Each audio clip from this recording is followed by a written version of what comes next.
I had a 4.0 this year as a fourth year nurse student at UMich.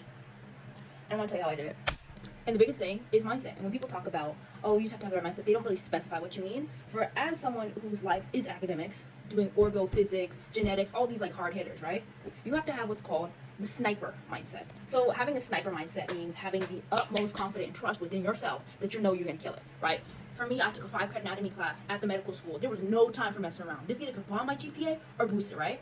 So from being in that class, I knew I had to take it to the next level, right? Every question, if I'm getting 25 lectures a week, it's flipped classroom, I can't miss a single question. I need to ace this class, right? So having the sniper mindset is where you make it to the point where you can't get a question wrong at all.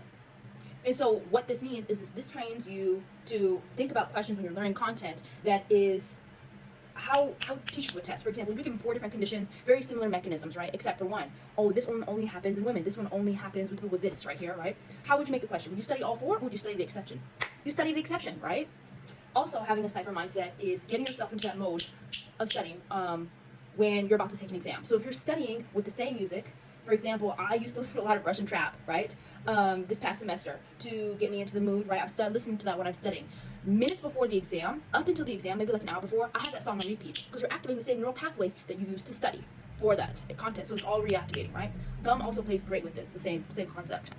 And the biggest thing is when you're overwhelmed by content, you don't get like getting overwhelmed. That's basic. Yeah, of course, there's a lot of content. What you really have to do if you want to push yourself through that is you gotta get angry. You gotta get mad. You gotta tienes que tener ganas, right? You gotta get angry. How bad do you want it? How bad do you want to? Are you gonna sweat, bleed, and die for that A? How serious are you about it, right? It's locking into that mindset. But along with that, of having that hype energy of, oh, I know who I am. I'm about to destroy this. I'm about to tear it up. Bring it on, right? Is also knowing how to calm yourself before every big event, before an exam, when you're feeling anxious. And the biggest thing that I do for that is breathing.